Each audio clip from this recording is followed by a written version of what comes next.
quand même, tant qu'on est là, sur la Ouais. question des étiquettes, moi, il y en a une, par contre, que j'aimerais peut-être qu'on discute un petit peu. Parce que sur ma chaîne, je parle beaucoup de ce que j'appelle l'économie politique.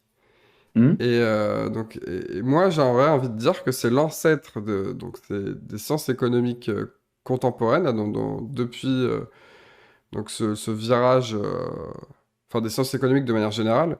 Mais je trouve que effectivement, depuis qu'il y a eu un virage, on va dire, expérimental ou empirique, mais je trouve que ces deux notions, l'économie politique d'un côté et les sciences économiques, se différencient. Un peu comme quand la philosophie et la science se sont séparées un petit peu des deux côtés, quoi. C'est-à-dire que Hmm. il y en a une qui permet de vérifier peut-être potentiellement les hypothèses de l'autre, mais là, c'est pas l'économie politique qui va dire si les sciences économiques sont vraies.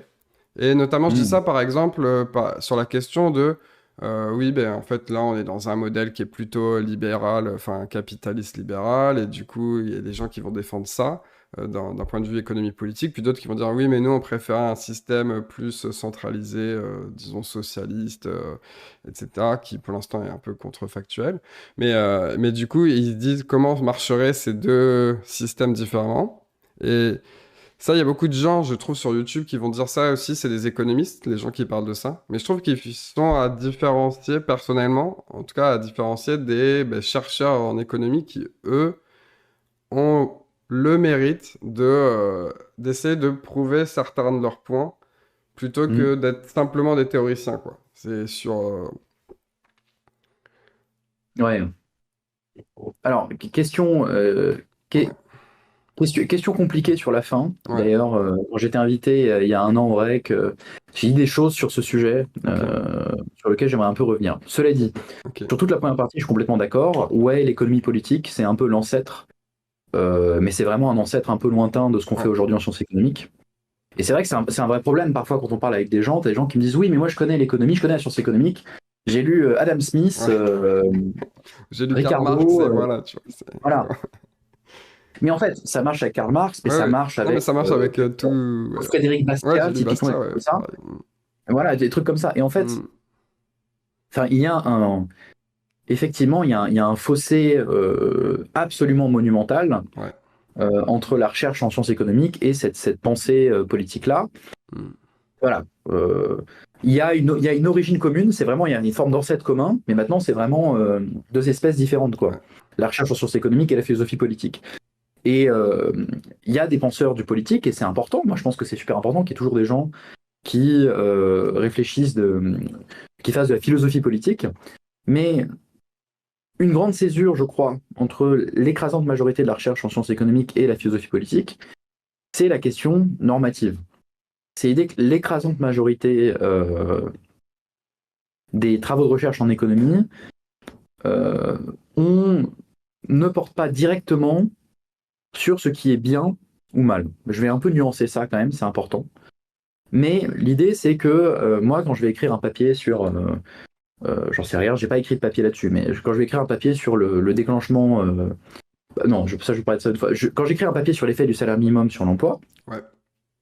ce qui m'intéresse en tant que chercheur en économie, ce qui intéresse tous les chercheurs qui ont écrit là-dessus, c'est est-ce que ça augmente ou ça réduit l'emploi, ok?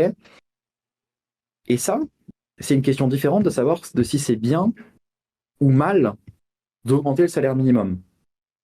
C'est pas, ça n'a pas rien à voir, mais c'est différent. Tu pourrais dire, parce que immédiatement les gens disent non, mais c'est un peu la même chose, parce que si tu défends le salaire minimum, tu vas dire que ça détruit pas d'emplois, voire que ça en crée.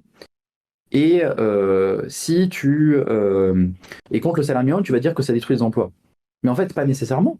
Tu peux dire, je sais que le salaire minimum détruit pas d'emplois, mais ça m'intéresse pas. Moi, je préfère qu'effectivement on augmente. Je crois que plus de revenus doit venir de plus de travail, donc je préfère pour aider les travailleurs à bas salaire qu'on défiscalise des heures supplémentaires. Et je trouve que c'est pas juste de monter le salaire minimum quand il n'y a pas plus de travail. T'as des gens qui pourraient penser comme ça. Et à l'inverse, et moi j'en connais, t'as des gens qui disent bon, on sait que parfois le salaire minimum peut détruire des emplois dans certaines situations très précises, pas dans tous les cas. Mais en fait, je m'en fiche parce que le salaire minimum, c'est malgré tout le revenu de travailleurs qui sont voilà, en bas de la hiérarchie des revenus. c'est un revenu qui est très bien perçu par les travailleurs parce que ça vient de leur travail. Et donc, même si on détruit à cause d'emploi, moi, je pense qu'on peut en créer par d'autres politiques. Donc, de manière générale, la recherche en sciences économiques va discuter, on va dire, des faits et des effets, par exemple de l'effet des politiques. Et discuter de l'effet des politiques, c'est pas la même chose discuter de si ces politiques sont bien ou mal, notamment parce que ça dépend en fait de l'objectif que vous recherchez. Selon l'objectif que vous recherchez, vous n'allez pas vous intéresser et prendre en compte de la même façon le résultat d'évaluation des politiques publiques. Un autre exemple que je prends dans ma dernière conférence et que j'aime bien, c'est l'exemple de Gabriel Zucman sur le fait que dans les années 60 aux États-Unis, il y avait un taux marginal de taxation sur les revenus qui était Ouais. très très élevé. Ouais, Tu ouais. prenais au-dessus d'un certain seuil, évidemment, hein, c'était pas tout le monde, mais au-dessus d'un certain seuil, on te prenait 90% de ton revenu. C'était la taxe Rockefeller, je crois. Voilà. Et un débat empirique, un débat en sciences économiques, c'est de dire est-ce qu'à ces niveaux-là, on ne dépasse pas le seuil de l'affaire? Est-ce qu'effectivement, à ce niveau-là très élevé, trop d'impôts ne tue pas l'impôt? Est-ce que les gens n'arrêtent pas de travailler quand tu leur prends tout et donc ça ne remplit pas vraiment les caisses de l'État de faire ça? Donc ça, c'est un débat empirique, c'est de dire voilà, à partir de quel seuil, s'il y en a un, l'impôt, trop d'impôts tue l'impôt. Mm. Mais ce que dit Gabriel Gluckman, c'est dit en fait, ça c'est une question qui intéresse en fait surtout les libéraux, parce que tu peux aussi avoir ce point de dire je déteste les inégalités dans l'absolu, Ouais. et donc je m'en fous que ma taxe elle remplisse les caisses de l'État ou pas. Ce qui m'intéresse, c'est de compresser la hiérarchie des revenus, parce que je considère qu'il y a des niveaux de richesse qui sont juste inacceptables. Ouais. Et donc de ce point de vue-là, la taxe, même si trop d'impôts tue l'impôt, je m'en fiche, même si c'était le cas, parce que moi ce qui m'intéresse, c'est de compresser la hiérarchie des revenus. Donc voilà, selon l'objectif qu'on a, ici, de remplir les caisses de l'État ou de réduire la hiérarchie des revenus, on ne va pas s'intéresser aux mêmes études empiriques. Et donc, c'est ça qui est très intéressant, on peut être d'accord sur les faits, on peut être d'accord sur l'effet des politiques publiques, mais parce qu'on a des valeurs différentes, on va ne pas être d'accord sur quelle politique publique il faut mettre en place. Et non seulement c'est pas un problème, mais en plus c'est très très sain. Ah oui, oui, non, mais pour moi, c'est deux choses qui sont complètement dissociées. De toute manière, on peut être libéral et considérer que de temps en temps, le marché, il marche pas et du coup, il faut l'aider. Ou au contraire, considérer que de temps en temps, ça marche pas bien et tant pis parce que en fait, je préfère la liberté et Mhm. que bon, bah, ça marche pas. Voilà, ça arrive. C'est des choses qui Ouais. arrivent, quoi. Mais ouais, il faut vraiment dissocier les deux. Et c'est vrai que moi, c'est un truc que je vois au sein de la communauté libérale, parce que bon, du coup, je traîne beaucoup dans cette communauté-là. Mhm. C'est qu'il y en a beaucoup trop qui essayent constamment de dire que les sciences économiques, c'est le camp du libéralisme. Voilà, quand on est libéral, faut écouter les sciences économiques.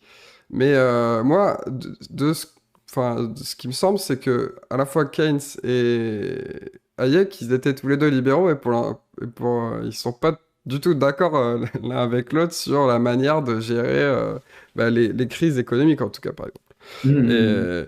donc, au final, qui on doit suivre là? Enfin, je pense que c'est pas les sciences économiques qui vont résoudre cette question. Sur le fait qu'effectivement la science économique ne donne pas toujours raison aux libéraux, ni ne donne pas toujours raison, en tout cas pas raison à tous les libéraux. Une anecdote que j'aime bien. Il y a un spécialiste donc, de l'inférence causale qui s'appelle Scott Cunningham. Donc l'inférence causale, c'est la science de la causalité. C'est un Ouais. spécialiste des politiques publiques. Enfin, pas vraiment, c'est un spécialiste de comment tu isoles une causalité. Bref. Mm.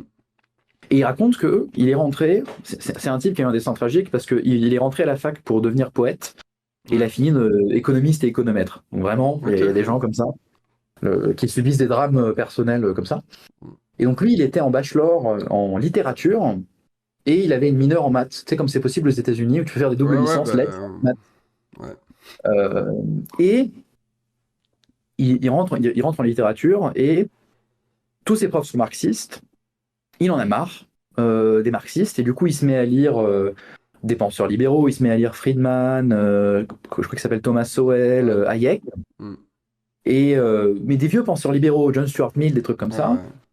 Il finit son bachelor de lettres et il se dit bah, je veux faire de la recherche en économie parce que bah, l'économie c'est ça en fait. Ouais. C'est John Stuart Mill, c'est Adam Smith, c'est ces textes-là que j'ai lus. Voilà. Et donc, même, il dit qu'en il rentre, il était libertarien, en fait. Donc, il était même plus que Ouais, libéral. bah c'est Vraiment, il croyait à normal, l'état il était jeune. il était jeune, voilà. Et puis après, les illusions de jeunesse partent. Ouais, bah non, bah Euh, après tu te calmes, tu vois. voilà. Et ce qu'il raconte, c'est qu'en fait, euh, l'apprentissage des sciences économiques Mm. l'a beaucoup modéré, en fait. Ouais, Il lui a bah, montré d'abord, il a découvert quelque chose qui était très différent des livres qu'il avait lus, ouais. d'essayistes, de choses comme ça. Et effectivement, voilà, sa formation d'économiste l'a beaucoup tempéré sur certaines choses. Il a découvert qu'il y avait bien des discriminations pour certaines personnes de couleur sur le marché du travail et qu'on pouvait le démontrer, par exemple par des études de CV. Il a découvert plein de choses.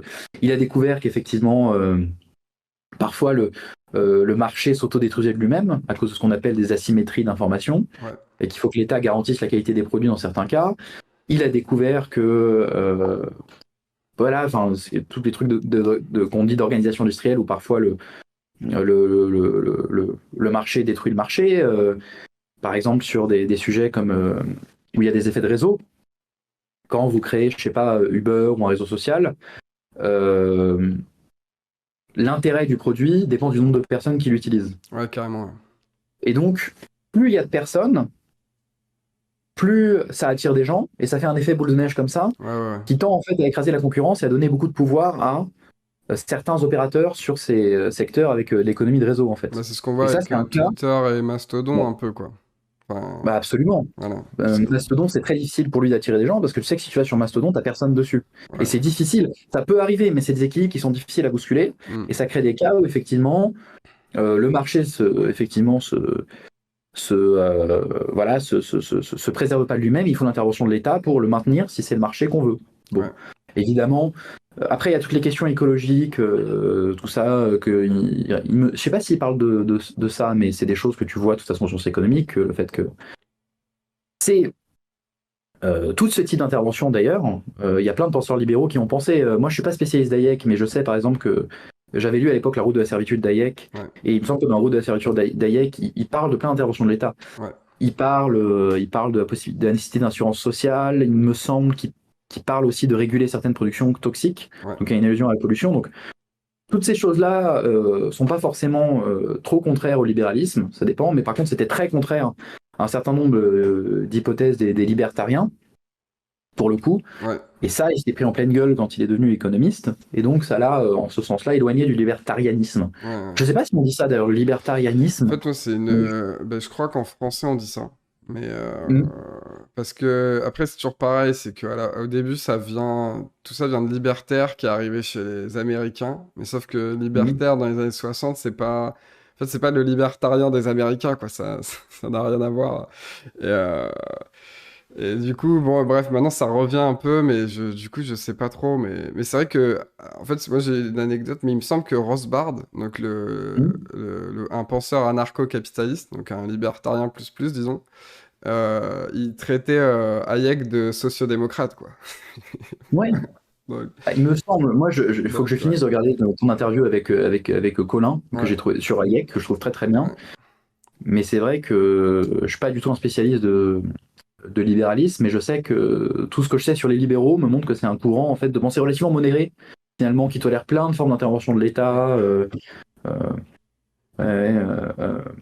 ouais, puis tu as aussi dans le libéralisme tout ce qu'on appelle ouais. l'ordo-libéralisme, donc tous ces gens qui pensent qu'effectivement euh, ils sont peut-être en partie issus aussi d'Hayek. Enfin, c'est douteux parce que l'ordo-libéralisme Bah, date un peu avant la enfin, montée c'est d'Hayek. un peu à la même période, mais c'est surtout essayer de. Enfin, en fait, le problème de l'ordolibéralisme, déjà, bon, comme c'est allemand, enfin, c'est les libéraux allemands, c'était l'idée de. Ça, c'est un problème. En Bah, fait, immédiatement. ben, non, mais c'est parce que leur problème, c'était comment on légitime l'État Mm. après les nazis, quoi. Donc, leur Ouais. question, c'était, bon, on peut utiliser l'État, mais que si c'est bon économiquement, en fait. Et Voilà. du coup, c'était ça un peu leur problème. Et parce que, enfin, bon, voilà, historiquement, c'était compliqué d'avoir un État qui fait des trucs en Allemagne après la guerre, quoi. Donc, mais Ouais. après, il y en a beaucoup qui sont comme ça, hein, maintenant. Au Mm. final, enfin, le néolibéralisme s'inspire quand même pas mal de ça dans l'idée, hein. C'est les marchés qui fonctionnent pas aussi bien que ça pourrait, on va intervenir un peu dessus, quoi. Mm. En fait, c'est toujours le but, c'est de défendre le marché, quoi. Il faut qu'il y ait des Ouais. marchés. C'est un peu. C'est genre, réparons le marché pour avoir encore plus de marché. Ouais, Quoi. c'est un peu Il y a, ça. En il y a fait, un peu cette logique. c'est que. Enfin, j'ai l'impression quand même que les ordos et les néolibéraux, ce qu'ils aiment vraiment pas, c'est le monopole. Donc, pour eux, il faut qu'il y ait de la concurrence tout le temps. Alors que les Mhm. libéraux, eux, s'il n'y a pas d'intervention, s'il y a un monopole qui se crée, c'est parce que, enfin, on va dire, sauf sur cas exceptionnel, mais par exemple, disons Amazon, bon, il n'est pas en situation de monopole, mais il y en a certains qui vont dire oui, c'est un oligopole, quasiment, ils sont deux, trois dans la zone. Mais si Amazon est le plus fort à l'heure actuelle, c'est aussi parce qu'il a le meilleur service et Mhm. les prix les plus compétitifs. Et du coup, c'est normal qu'il ait la plus grosse part du marché. Enfin, moi, ça me choque pas, quoi. Et du coup, moi, ça me dérange pas. Mais il y a des gens, par exemple, qui vont dire, ouais, mais ça, c'est trop gros. Et par exemple, les Américains, ils ont des lois antitrust pour ce genre de choses, quoi. Genre, t'as une trop grosse part du marché, c'est pas bien, quoi. Et ça, c'est la grosse question qu'il peut y avoir même au sein du libéralisme, hein. Il y en a qui détestent les monopoles, alors que d'autres, non. Ouais, bien Si sûr. si les résultats d'une concurrence, le monopole, pour moi, il est OK, mais ça dépend vraiment des gens, quoi. Voilà, voilà. Mais donc, voilà, pour revenir sur le lien Ouais. entre voilà, économie et libéralisme, Ouais. non, l'économie ne donne pas toujours raison au libéralisme. Mm. De toute manière, comme je le disais, de toute façon, c'est quand même sur deux plans un peu différents. Ouais. L'économie, en grande majorité, et là je vais nuancer ça, s'intéresse vraiment aux faits, aux effets. Et Mm. le libéralisme, c'est une doctrine politique, donc c'est comment tu juges les faits et les effets. Ouais. Et quels objectifs tu choisis. Et quels faits tu mets en valeur. Voilà, enfin, quels effets secondaires d'une politique sont importants pour toi, quels effets primaires sont importants, un petit peu, pour faire une métaphore un peu médicale, mais qui je crois a un peu de sens. Voilà. Euh, donc voilà. Donc, a priori, libéralisme et sciences économiques, c'est pas du tout sur les mêmes plans. Et de fait, la science économique a des résultats qui vont s'opposer, sinon au libéralisme, en tout cas à certaines formes un peu extrêmes, comme notamment ce que font les libertariens ou Ouais. les anarcho-capitalistes. Mm. Voilà, enfin, je regardais par exemple quelques comptes libertariens quand on parlait de taxe carbone qui disaient oh mais c'est débile, la taxe carbone ne peut pas baisser les Ouais. émissions. Bah non, il y a plutôt des études qui montrent que dans les cas où la taxe carbone est fixée à des niveaux élevés, comme en Suède, comme en Finlande, il semble que ça réduit les émissions par rapport à un contrefactuel. Voilà. Je- Bon, bah là, c'est un point de friction entre les libertariens Ouais. et la science économique. Ouais. Le salaire minimum aujourd'hui, il y a beaucoup moins de consensus qu'il y avait sur le fait que le salaire minimum détruit l'emploi, ce qui est enfin, j'entends beaucoup de libertariens et même de libéraux dire oh, mais on sait que le salaire minimum ça détruit des emplois. Bah, j'ai fait 2 vidéos sur le sujet sur ma chaîne Ouais. Empiriciste, je vous invite à aller les voir. C'est beaucoup plus compliqué que ça. Ouais. Carrément. Voilà. Donc, effectivement, il y a quand même des points de friction pour le coup. Je Et pense puis, que justement, se pencher sur ces questions-là, enfin, sur les questions économiques un peu sérieusement, hein, pas juste dire oui, bon, j'ai lu Smith et compagnie, quoi. C'est un moyen aussi de se déradicaliser un peu, je trouve. Enfin, en tout cas, moi, c'est ce qui a marché pour moi, quoi. C'est parce que au final, à un moment, bon, ce qu'on veut tous, de toute manière, quand on s'intéresse un tout petit peu à la politique, c'est quand même que la situation aille mieux. Enfin, ouais, après, je sais pas, moi, je fais partie de ces gens-là. J'espère qu'on veut tous ça et que après, on n'a pas tous la même idée de comment en faire. Mais du coup, c'est sûr que si on a des réponses à certaines questions grâce bah, à la science économique, du coup, bah, hmm, autant profiter de ces réponses-là. Enfin, je veux dire, je, je pense que c'est cool. Après, est-ce que ça amène forcément à plus de modération politique? Pour certaines personnes, oui. ouais, Moi, je connais aussi des économistes qui s'intéressent à l'effet des politiques publiques, mais qui considèrent qu'ils sont toujours aussi radicaux qu'avant. ouais, Donc, moi, je me lance pas. ouais, Je ouais, tiens à dire que sur la question de est-ce que c'est bien d'être moins radical, ouais. voilà, moi vraiment je me lance pas sur cette question et j'ai pas envie qu'on isole cet extrait en disant oh là là, un empiriciste, il prétend être pas partisan, mais il a dit que le centrisme c'était génial et que les extrêmes ou les gens plus radicaux c'était pas bien. Non, ça n'est pas ce que je dis, c'est pas de ça dont je suis venu parler, donc s'il vous plaît, voilà, s'il vous plaît, ne me sortez pas cet extrait. Sur cette question, je ne parle pas publiquement. Et ce que je constate en tout cas, c'est que j'ai autour de moi des gens qui sont chercheurs en sciences économiques, et il y a Ouais, effectivement il y a des centristes, hein, ouais, ouais. mais il y a aussi des gens qui sont plutôt, plutôt extrêmes, plutôt radicaux, et qui considèrent que la science économique leur a permis de donner Alors peut-être à leur radicalité, un tour un peu plus efficace. Voilà. Ok. Voilà bon. Et une autre nuance que je veux faire qui est vraiment importante, c'est quel est le rôle de la science économique. Empiriquement, de fait, les économistes passent beaucoup de temps aujourd'hui à analyser les données, donc à décrire un petit peu l'effet des politiques telles qu'elles ont été mises en place et de manière générale, on pourrait dire le système tel qu'il fonctionne dans la manière où il est, de comment, d'où viennent les inégalités éducatives, d'où viennent les inégalités entre travailleurs, voilà.